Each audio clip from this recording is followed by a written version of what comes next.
بسم الله الرحمن الرحيم. السلام عليكم ورحمة الله وبركاته. الحمد لله والصلاة والسلام على رسول الله وعلى آله وأصحابه ومن والاه, amma ba'du. Sahabat belajar Islam yang semoga selalu bersemangat dalam thalabul ilmi, karena sungguh menuntut ilmu agama adalah kemuliaan, bahkan kewajiban. Sahabat, faidah yang akan saya sampaikan kali ini masih dari kitab Shaydul Khatir karya Al-Imam Ibnu Jauzi. Judul kali ini adalah Asas Bid'ah, Dasar Bid'ah. Al-Imam Ibnu Jauzi berkata, aku berpikir, maksudnya berpikir dan mengkaji tentang sebab bid'ah yang masuk ke dalam agama kita dari sisi ilmu dan amal. Maka aku mendapati dari dua jalan yang menjadi dasar dan manusia akrab dengannya. Jadi bid'ah dalam bidang ilmu ada asasnya, bid'ah dalam bidang amal ada asasnya. Nah, asasnya ini menjadi dasar dan bahkan menjadi sesuatu yang digandrungi oleh kaum muslimin sehingga mereka akrab dengannya. Kemudian beliau berkata, adapun dasar kebid'ahan dalam ilmu dan keyakinan, bab-bab akidah misalnya, adalah filsafat. Hal itu karena beberapa ulama dalam tanda kutip tidak puas dengan apa yang dilakukan oleh Rasulullah SAW, yakni mencukupkan diri dengan Al-Quran dan Sunnah.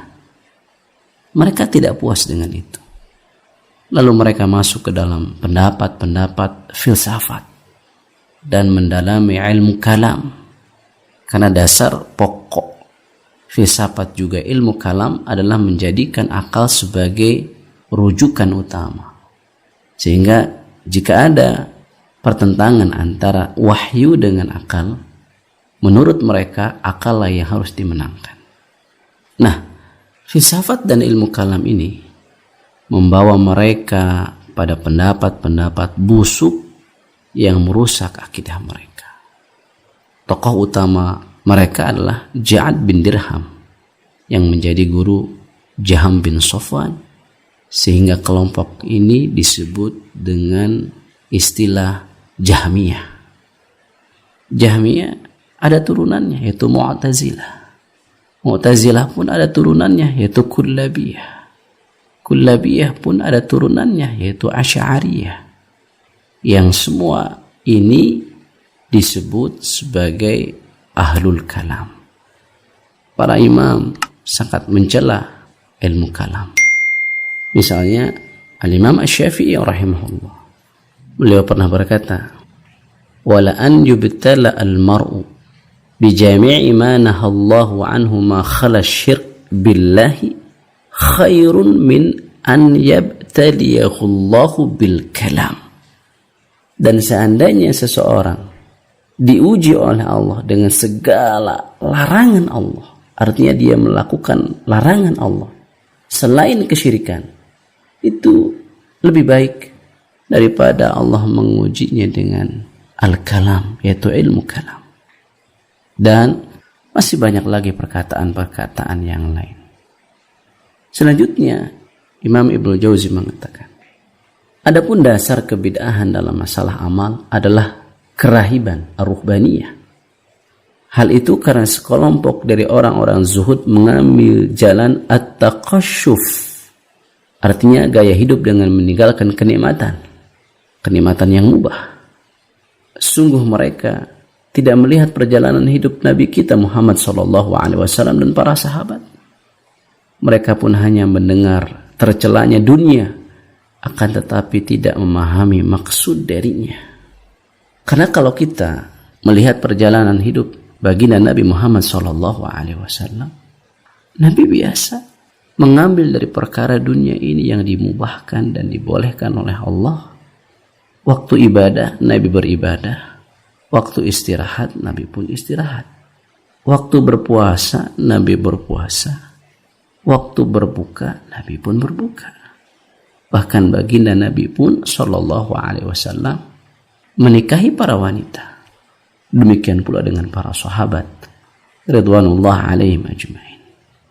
Adapun ketika Nabi mencela dunia, yang dimaksud dengannya adalah dunia yang sama sekali tidak ada hubungannya dengan akhirat, atau bahkan dunia yang melupakan seseorang akan akhirat. Nah, orang-orang yang terkena racun ar-ruhbaniyah ini terkumpul pada diri mereka berpaling dari ilmu agama dengan pemahaman yang jelek akan maksud dari syariat. Lalu terjadilah pada mereka bid'ah yang tentunya buruk. Bid'ah misalnya dalam bentuk untuk tidak menikah. Bid'ah misalnya dalam bentuk untuk terus-terus berpuasa. Padahal sebaik-baiknya puasa Nabi Daud, yaitu sehari berpuasa, sehari berbuka, sehari berpuasa, sehari berbuka. Sahabat sekalian, Imam Ibnul Jauzi melanjutkan, langkah pertama yang dilakukan oleh iblis adalah merayu dan memerintahkan mereka berpaling dari ilmu, sehingga mereka mengubur kitab-kitab mereka, bahkan membersihkannya. Iblis pun mendesak mereka untuk fokus dalam ibadah, sebagaimana yang ia katakan. Iblis pun menampakkan kepada mereka beragam kedustaan yang menjadikan orang awam menghadap mereka, mendengar mereka, dan menjadikan hawa nafsu sebagai sesembahan mereka. Jadi langkah pertama iblis adalah menjauhkan mereka dari ilmu. Cukup saja fokus dalam ibadah, karena tidak dibangun di atas ilmu. Lalu iblis pun membisikkan hal-hal yang justru tidak ada dalam syariat ini. Bahkan dibawakan kepada mereka kedustaan-kedustaan agar orang-orang awam bisa duduk di sekeliling mereka mendengarkan ucapan mereka. Bahkan belum lama ini pernah kita dengar cerita-cerita dusta yang mengatakan bahwa saking hebatnya mereka ini, sampai-sampai baginda Nabi Muhammad SAW keluar dari kuburnya untuk menyelami mereka. Sahabat sekalian, sejak mereka menimbun kitab-kitab itu dan meninggalkan ilmu, maka sejak itu pula lentera mereka itu sudah padam. Artinya mereka hidup dalam kegelapan. Seandainya mereka tahu akan hal itu, niscaya mereka tidak akan melakukan. Seandainya mereka faham bahwa ketika mereka meninggalkan kitab-kitab tersebut, bahwa cahaya itu sudah padam, mereka berada di dalam kegelapan. Seandainya saja mereka sadar, maka mereka tidak akan melakukan hal itu. Akan tetapi makar iblis sangatlah lembut, dilakukan dengan senyap. Yaitu ketika iblis menjadikan ilmu mereka tertimbun di dalam bumi. Padahal dengan ilmu itulah diketahui rusaknya dua jalan di atas. Yang pertama adalah filsafat bagi pintu ilmu. Yang kedua adalah kerahiban bagi pintu amal. Filsafat dan kerahiban ini kerusakan. Sungguh dengan ilmu pula seseorang mendapatkan petunjuk yang lurus. Wal khulasah, kesimpulannya, hanya kepada Allah kita memohon agar tidak terhalang dari ilmu. Karena ialah cahaya dalam kegelapan, teman dalam kesepian, dan pembantu dalam kesulitan. Semoga faidah yang saya sampaikan ini bermanfaat. Akhukum fillah Abu Sumayyah bin Sarbeni. Wassalamualaikum warahmatullahi